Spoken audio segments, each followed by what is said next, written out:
Okay, so for over 2 millennia, one single philosopher's idea of wisdom has pretty much been the gold standard. But what happens when you take a 2,300-year-old theory and stick it under the microscope of modern data science? Well, that's exactly what we're about to find out. You know, life is it's messy, right? It's full of these impossible choices where being a good person isn't as simple as just following a rule book. Do you go with justice, or do you stick with loyalty, honesty, or kindness? These are the exact kinds of tough calls that ancient philosophers were absolutely obsessed with. So the legendary Greek philosopher Aristotle, he had a special name for this exact skill. He called it phronesis, which basically translates to practical wisdom. And he didn't just see it as a virtue, he saw it as the master virtue, the one that directs all the others. Think of it like an orchestra conductor for your character, making sure your loyalty, your honesty, your courage, all of it plays together in perfect harmony to make the right call in that moment. All right, so for centuries, this whole idea of practical wisdom was really just a philosophical concept. But over time, scholars took Aristotle's work and built a standard model from it, kind of like a blueprint for how wisdom is supposed to work. And it all breaks down into 4 key functions.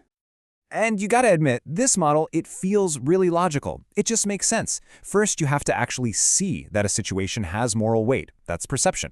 Then, you have to feel the right way about it, the emotional response. Next, it taps into your identity, who you want to be as a person.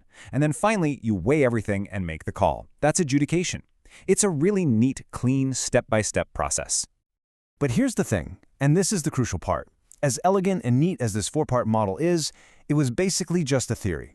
It had never really been put to a proper, large-scale scientific test. It was an idea that lived in philosophy books, not in real-world data. So, what happens when you finally test it on thousands of actual people? Well, a team of researchers decided to do exactly that.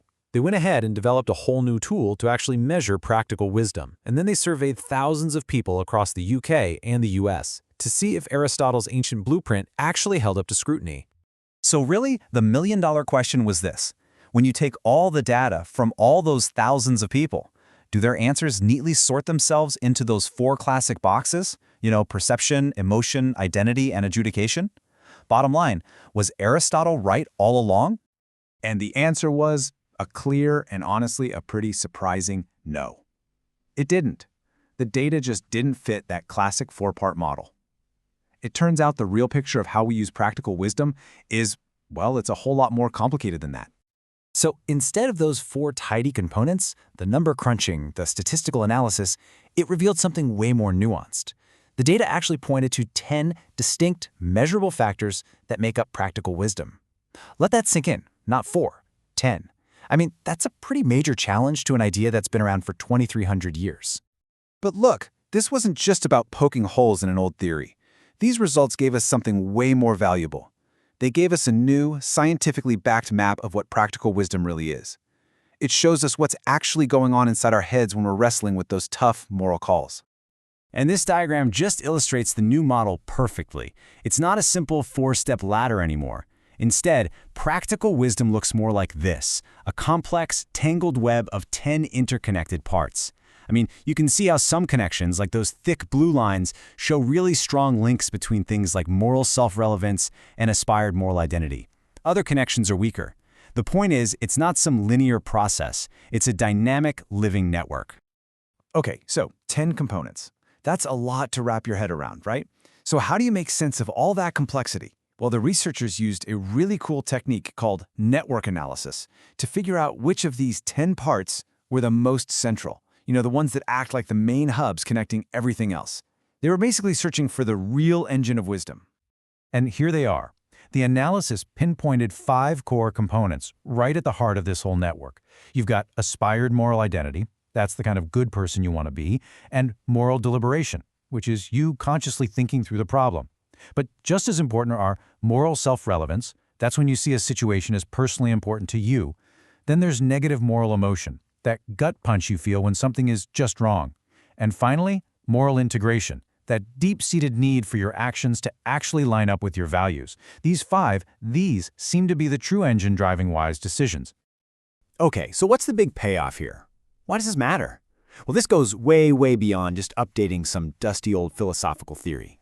This new, scientific understanding of wisdom has real-world implications for how we think about living a good life.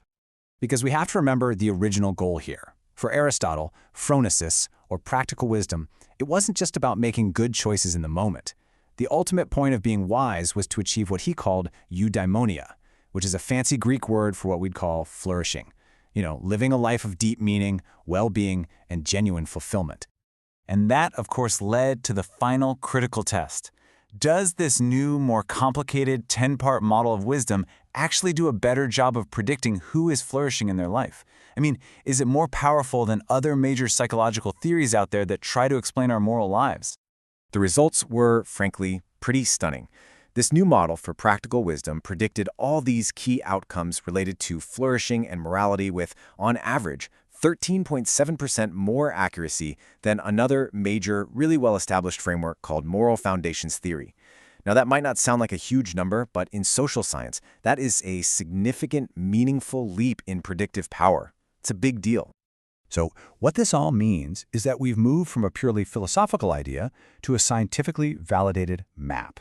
This isn't just some academic exercise. It's a real tool that helps us better understand the connection between the moral choices we make and our own well-being. It gives us a much clearer picture of what it actually takes to flourish. And that really brings us to the final question, doesn't it? For 2,300 years, wisdom was this grand, kind of vague ideal. But now we have a detailed, evidence-based map with 10 specific, understandable components. So the real question for all of us is, with this new guide in your hands, which part of your own practical wisdom are you going to explore first?